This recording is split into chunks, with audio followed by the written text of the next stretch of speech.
Rajasthan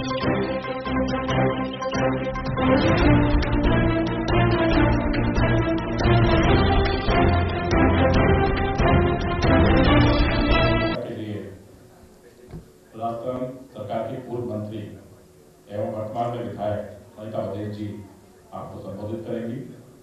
press वार्ता में प्रदेश के मंत्री हमारे बीच में शशिकांत जी भारद्वाज जी हैं, निरीशा जी हैं, सेक्रेटरी अशोक सिंह शेखावत जी हैं। मैं अनिता जी से निवेदन करूंगा कि आप प्रेस को संबोधित करें। सबसे पहले तो सभी पत्रकार भाइयों को मेरी ओर से सादर प्रणाम।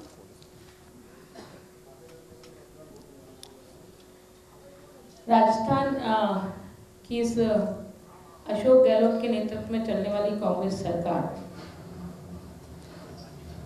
ये कहा जाता है अशोक गहलोत के बारे में कि अशोक गहलोत जो हैं जब जब शासन में आए राजस्थान की आर्थिक स्थिति को कमजोर किया है। राजस्थान की अर्थव्यवस्था का बहुत बुरा हाल है। मतलब ये कह सकते हैं कि राजस्थान कर्ज में डूबता चला जा रहा है।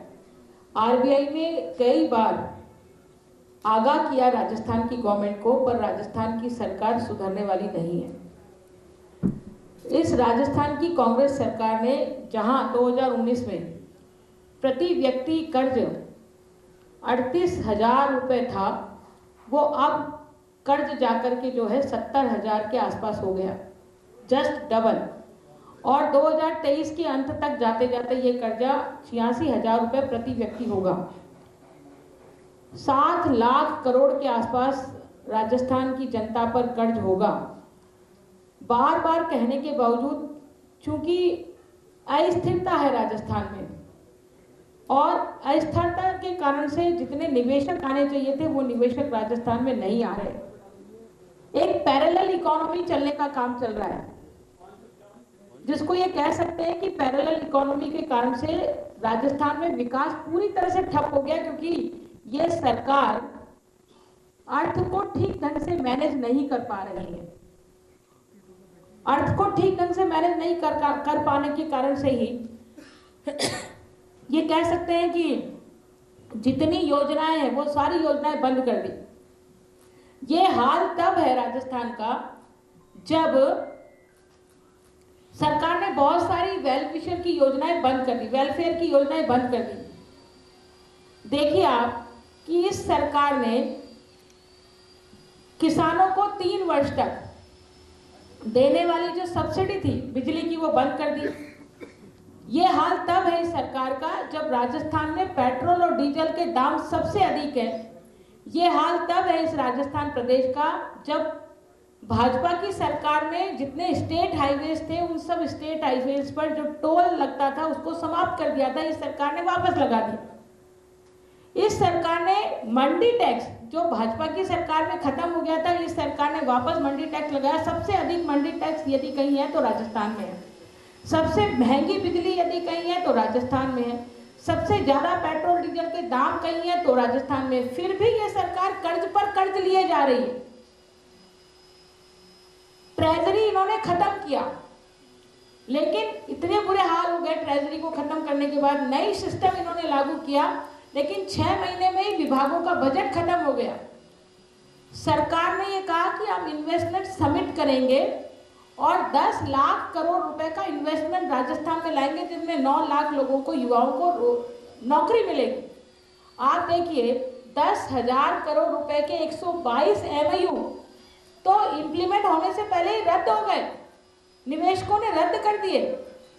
सबसे ज्यादा महंगी बिजली होने के कारण से यहाँ जितने उद्योग धंधे पहले से लगे हुए थे वो अब अपनी एक्सटेंशन यूनिट, जो नई यूनिट्स लगाना चाहते हैं, वो राजस्थान में नहीं लगाकर राजस्थान से बाहर लगा रहे हैं। भीलवाड़ा का उदाहरण मैं दूं, कई पावरलूम फैक्ट्रीज जो वहाँ ऑलरेडी स्थापित है, वो यदि अपनी पावरलूम फैक्ट्रीज का एक्सटेंशन करना चाहती है तो वो अब राजस्थान में नहीं कर रहे हैं, राजस्थान से बाहर मध्य प्रदेश में जाकर के लगा रहे हैं। बड़े बड़े पावरलूम हाउस जो है वो मध्य प्रदेश में अपनी एक्सटेंशन यूनिट लगा रहे हैं।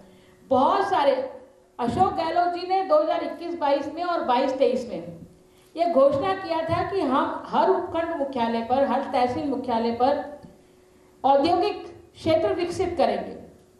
144 ऐसे उपखंड मुख्यालय अभी भी शेष हैं जहां औद्योगिक क्षेत्र इन्होंने अभी तक विकसित नहीं किया, जबकि पिछले 2 बजटों से बार बार घोषणाएं किए जा रहे हैं। बहुत सारे टैक्स और सेस सिर्फ राजस्थान में लगे हैं। राजस्थान में औद्योगिक इंडस्ट्रीज पर इतने सारे टैक्सेस हैं कि आदमी टैक्स चुकाए, नए फॉर्म्स भरे या फिर ये अपना उद्योग धंधा जारी रखें। बिल्डिंग मटेरियल टैक्स के रूप में 1% सेस वो लेते हैं। फायर के रूप में वो 400 रुपए प्रति मीटर के हिसाब से सेस ले रहे हैं। और दूसरी यूटी टैक्स उन पर लागू है, शहरी टैक्स उन पर लागू है। तो सब प्रकार के टैक्सेस होने के कारण से इंडस्ट्रीज राजस्थान से जा रही है, जिसके कारण से रोजगार की दृष्टि से भी राजस्थान में यदि बेरोजगारी है तो सबसे ज्यादा राजस्थान में है। एक तरफ तो भारत की इकोनॉमी, भारत की अर्थव्यवस्था बढ़ रही है, हम 5वें नंबर पर चले गए, और दूसरी तरफ राजस्थान विपरीत दिशा में जा रहा है। राजस्थान विपरीत दिशा में इसलिए जा रहा है क्योंकि यहाँ राजनीतिक अस्थिरता है। लोग यकीन नहीं कर रहे निवेशक की कौन मुख्यमंत्री बनेगा, कब बदल जाएगा। जिन लोगों ने आवेदन किया है उन लोगों के आवेदन भी सरकार के बहुत सारे विभागों पर लंबित पड़े हैं। ऐसी स्थिति में कोई निवेशक यहाँ आने को तैयार नहीं है। राजस्थान में सब तरह से बुरा हाल है।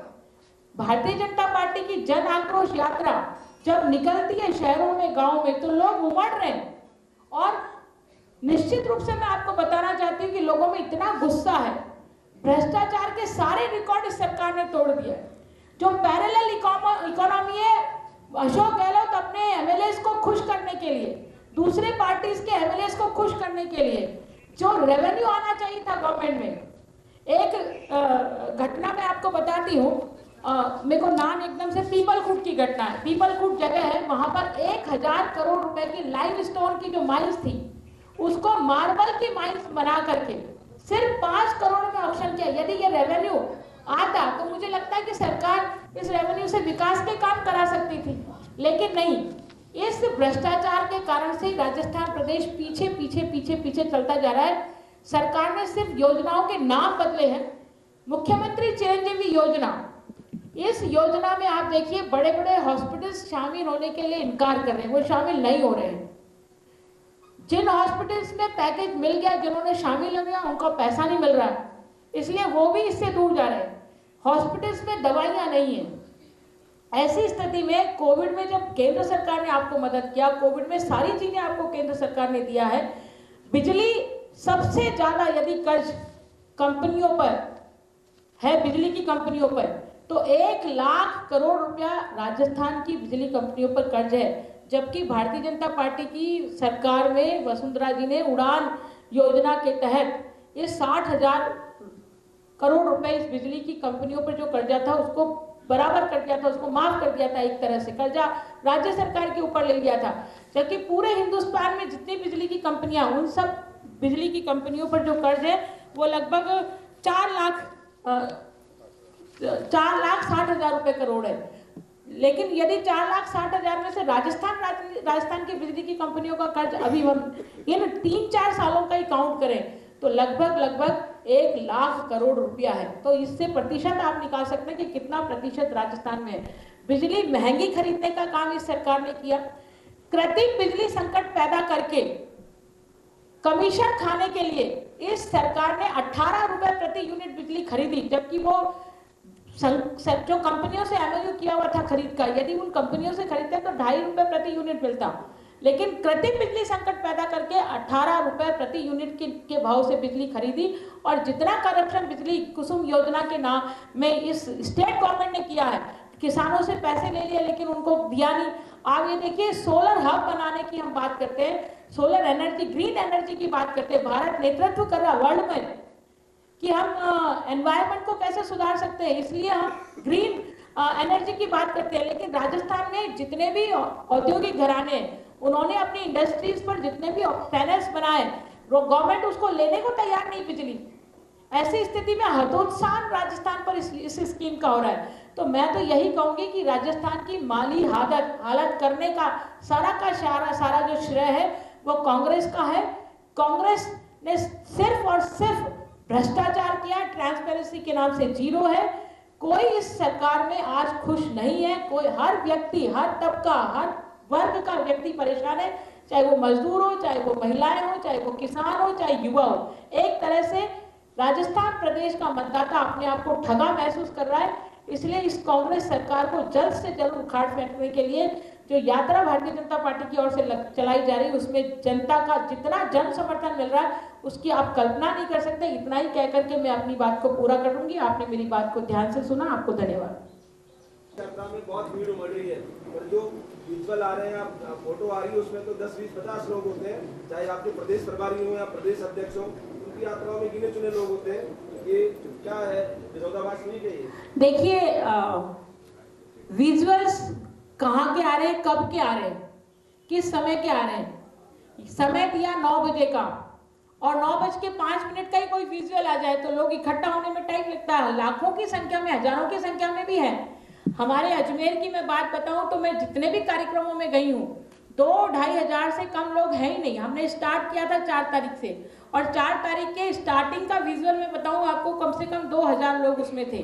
तो निश्चित रूप से समय में किस समय का विजुअल है ये देखने की आवश्यकता। पर मैं आपको इतना कह सकती हूँ कि समापन की सभा में और स्टार्टिंग की सभा में लोग आ रहे हैं, लोग आकर के अपनी बात कह रहे हैं और ये कह रहे हैं कि हम समर्थन आपको देना चाहते हैं क्योंकि हम इस कांग्रेस सरकार से परेशान है, दुखी है।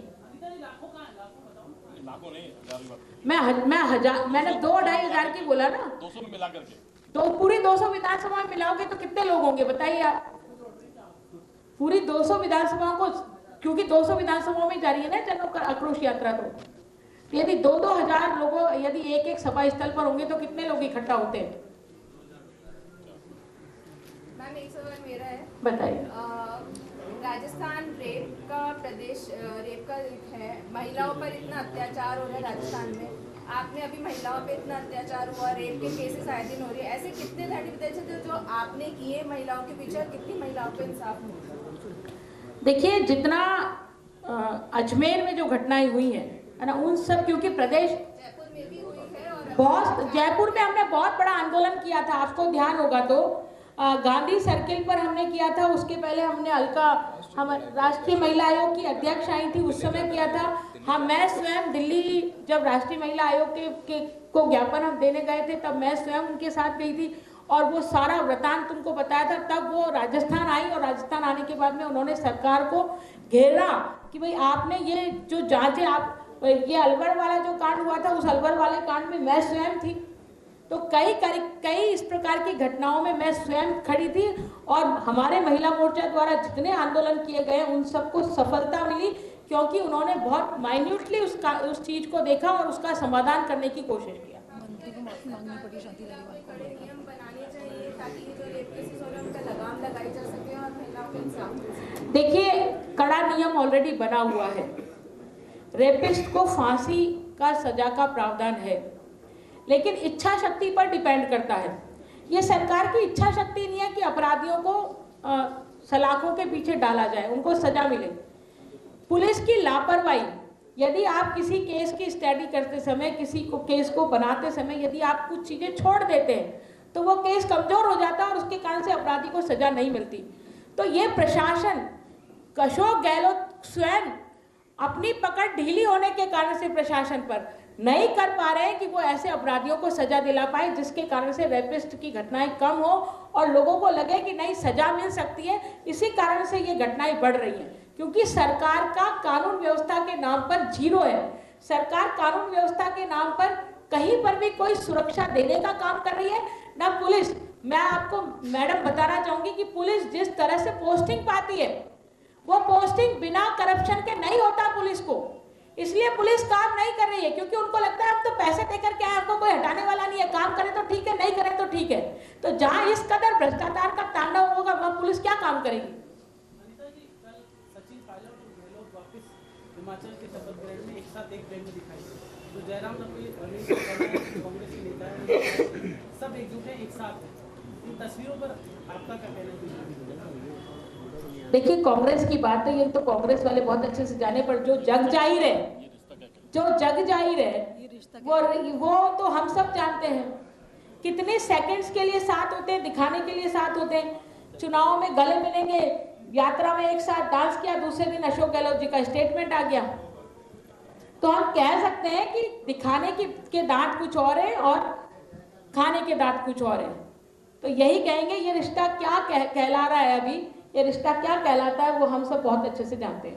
मेरा ये सवाल था कि अभी आपने अशोक गहलोत सरकार के मिसमैनेजमेंट की बात करी आर्थिक रूप से, और खान खनन के मामले में बताया कि उसमें विधायकों की लूट मच रही है, लेकिन मुख्यमंत्री ने विधानसभा में पहले भाषण में ये कहा था कि राजेंद्र राठौड़ जी 5 करोड़ रुपया किसको जाता था। तो उस मामले में बीजेपी ने आज तक स्पष्टीकरण नहीं दिया कि 10,000 करोड़ का जो खनन घोटाला था आप लोगों को। मुझे एक बात बताइए, हाँ, तो राठौड़ साहब भी निरुत्तर थे, आपकी पूरी पार्टी सारे विधायक चुप थे, बताइए आप। मैं बता रही हूँ ना, यदि अशोक गहलोत ये कह रहे हैं तो मुख्यमंत्री के रूप में कह रहे हैं ना, तो यदि वो इतने सच्चे हैं, पाक साफ है, तो जांच कराएं। 5,000 करोड़ रुपए की कार्य सरकार उनके पास है, सारी मशीनरी उनके पास है, फाइलें उनके पास है। यदि कहीं घोटाला हुआ तो निकाल के तो बताते हैं भी 4 साल हो गए उनको राज करते हुए कि ये घोटाला हुआ, यहाँ से इतने पैसे आ और यहाँ गए। क्यों नहीं बता रहे अशोक गहलोत? कहने के लिए कुछ भी नहीं है उनके पास। नेशनल क्राइम ब्यूरो में पूरा देश भर में राजस्थान पहले नंबर पर है। नहीं, मैंने कहा ना आपको, यदि सच था तो जांच करा देते ना, जांच करा देते। मैं ये कहा कि यदि सच था तो जांच करा देते। नेशनल हेराल्ड में जैसी जांच हुई, जमानत पर है दोनों, पिता और बेटा और माँ, वो सारे फैक्ट सामने, तो जांच कराते अशोक गहलोत जी। क्यों नहीं जांच कराई अशोक गहलोत जी ने? 4 साल। अच्छा, आते थे जिस समय कहा था उस समय ये सवाल पूछते तो समझ में आता कि भाई अभी जांच करा लेंगे, पर अब तो 4 साल हो गए, 4 सालों में ही जांच नहीं कराई उन्होंने। आपने कहा कि राज्य सरकार ने कृत्रिम बिजली संकट पैदा किया है, तो यह इशारा आप किस तरफ कर रही है? जो कोयला संकट आया था, कोयले की कमी थी, उसके लिए कह रही है कृत्रिम रूप से पैदा किया गया संकट? देखिए, मैं ये कह रही हूँ कि बिजली की व्यवस्था करना और कोयला लेना, राज्य सरकार को समय से पहले एक नियम बना हुआ है कि हम यदि मेरी जरूरत कोयले की 1000 टन की है, तो मैं ऐसा नहीं करूंगी कि आज ही मैं 1000 टन के लिए आवेदन करूंगी कि भाई मेरे को 1000 टन दे दो। एक सिस्टम बना हुआ है कि स्टेट गवर्नमेंट, जितनी स्टेट गवर्नमेंट्स हैं वो सब अपनी डिमांड को टाइमली जमा कराती हैं, और टाइमली जमा कराने के बाद में उनको जितनी भी खाने हैं जो नेशनल गवर्नमेंट के अंडर में या स्टेट गवर्नमेंट के अंडर में या किसी दूसरी स्टेट गवर्नमेंट के अंडर में, वो टाइम से, वो ऑर्डर मिलने के बाद में उसको सप्लाई करती है। जब आपको मालूम था कि हमारी इतनी यूनिट्स चल रही हैं और हमको इतनी कोयले की जरूरत है, तो टाइम से डिमांड जमा कराते, और डिमांड जमा कराने के बाद में जो पहले आपने कोयला लिया था उसका पैसे भी तो देते। पैसे कौन भरेगा? आप पहले कोयला लिया उसका पैसा देंगे नहीं, आप टाइम से डिमांड कराएंगे नहीं, और फिर आप कुछ भी बोलेंगे क्योंकि आप मुख्यमंत्री हैं और आपको मीडिया छापेगा, इसलिए आप कुछ भी बोल देंगे। तथ्यों के आधार पर बात करो ना भाई, तथ्यों के आधार पर क्यों नहीं बात करते हो? आप टाइम से डिमांड भेजते और फिर कोई सप्लाई नहीं करती कंपनी, तो आप दोषी थे कि नहीं हमने टाइम से डिमांड भेजा और इन्होंने टाइम से सप्लाई नहीं किया। हमने 60,000 करोड़ रुपया जो है वो जमा नहीं कराया कोयला की कंपनियों को, कोयला की खानों को, और फिर हम कहते वापस और कोयला भेजो। आपको मालूम था कि हमारा पैसा बकाया है, जब तक हम पैसा जमा नहीं कराएंगे हमको कोयला नहीं मिलेगा, और कोयला नहीं मिलेगा तो हम कहेंगे, हम आरोप तो दूसरों पे लगा देंगे और फिर बिजली महंगी खरीदेंगे। तो आपका मैनेजमेंट नहीं है क्या? तो इसका मतलब ये हुआ कि उन्होंने ये सारा चला के किया और उससे बिल्कुल चला के किया। मेरा सवाल था, आप कह रहे हैं कि राजस्थान में फाइनेंशियल क्राइसिस है, तो पिछली सरकार में अगर आप देखेंगे तो कर्जा हर सरकार में दोगुना होता गया है।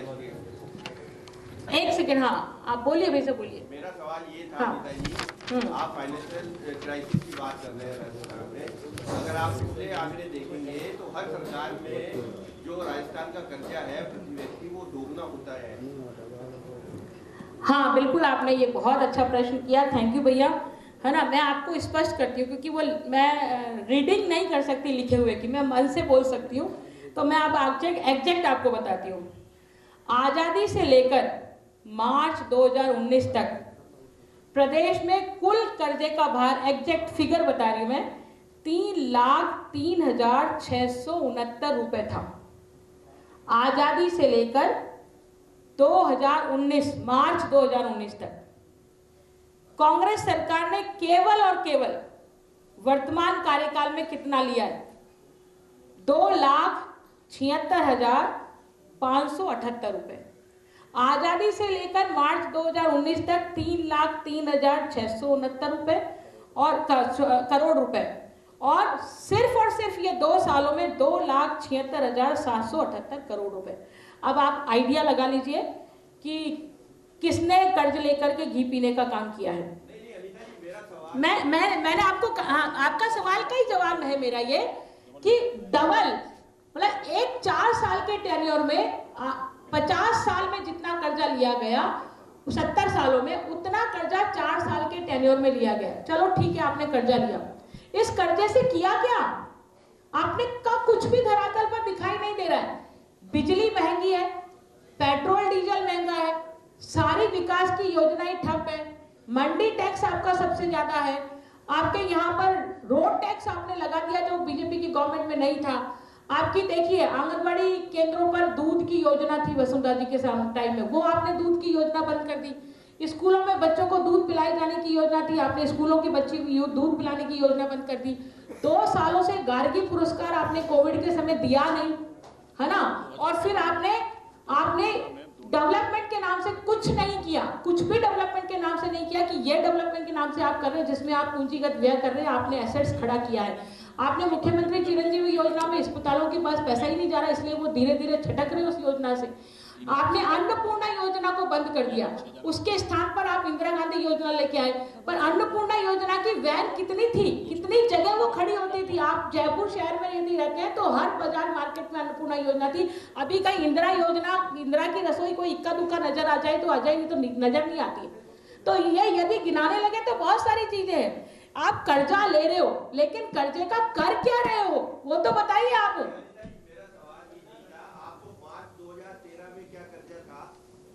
मार्च 2018 में कितना कर्जा हुआ ये भी बताएं साथ। मैंने बताया ना आपको कि मार्च 2019 के बाद में जो कर्जा लिया है वो 2,76,578 रुपए लिया है। यदि ये टोटल आज की तारीख में हम टोटल देखें पुराना कर्जा और नया कर्जा तो 7,18,293 करोड़ रुपया कर्जा है। 7,18,293 रुपया कर्जा है। सरकारी फिगर्स भी देख लीजिए आप वेबसाइट पे निकाल के। 2.25 लाख रुपया खर्चा था, जिसमें 7,000 करोड़ खर्चा बाद में हाँ उदय योजना में 2,02,000 रोहित जी 2,25,000 करोड़ का कर्जा था 2013 में सरकार आई जब, उसमें उदय योजना में 7,000 करोड़ आने के बाद 3,000 समथिंग हुआ, डबल भी हुआ। 7,000 करोड़ का जो पुराना घाटा था सारा आप सबका बहुत बहुत धन्यवाद। सर बाबूलाल जी आप कह रहे थे कि महिला अपराधों में बहुत बढ़ोतरी इंदिरा गांधी के साथ में बहुत सारी महिलाएं चल रही हैं, तो महिलाएं तो एक तरह से मान रही कि राहुल गांधी, अशोक गहलोत बहुत अच्छा काम कर रहे हैं, अशोक गहलोत सरकार भरोसा दिखा रही, महिलाएं वहाँ पर भाग जो बोलिए। देखिए बाबूलाल जी ने प्रश्न किया कि महिलाएं उनके साथ चल रही हैं, है ना। तो ये 8 करोड़ की आबादी का प्रदेश है। उस 8 करोड़ की आबादी में यदि 1,000 महिलाएं चलती हैं तो क्या प्रतिशत है। और दूसरी बात आप देखिए कि शांति धारीवाल जी ने स्टेटमेंट दिया था विधानसभा में कि राजस्थान में बलात्कार इसलिए होते हैं क्योंकि ये मर्दों का प्रदेश है। मुख्यमंत्री जी ने स्टेटमेंट दिया था कि महिलाओं के 45% मुकदमे जो दर्ज करती हैं वो महिलाएं वो फेक मुकदमे, गलत मुकदमे हैं। तो ये महिलाओं की के इज्जत के साथ में खिलवाड़ नहीं है, उनके सम्मान के साथ में खिलवाड़ नहीं है। मतलब आपने क्या समझ लिया महिलाओं को, महिलाएं झूठी हैं? वो ऐसे ही अपनी इज्जत के मुकदमे दर्ज करवा देती हैं। किसी को किसी भी महिला चाहे वो गरीब हो, है ना, उस गरीब महिला को भी सबसे ज्यादा अपनी इज्जत प्यारी होती है। वो अपनी इज्जत के बारे में सार्वजनिक नहीं करना चाहती है। और मुकदमे दर्ज कराना तो बहुत दूर की बात है। कई महिलाएं तो शिकायत भी नहीं करती बेचारी शर्म के कारण से। हम सब आप घरों में रहने वाले लोग हैं ना, हम सब जानते हैं कि कई महिलाएं बेचारी शर्म के मारे शिकायत ही नहीं करती है। और ऐसी स्थिति में अशोक गहलोत कह रहे हैं कि झूठे मुकदमे दर्ज करा रहे हैं, तो इसका मतलब महिलाएं झूठी है। आपने क्या साबित किया महिलाओं को?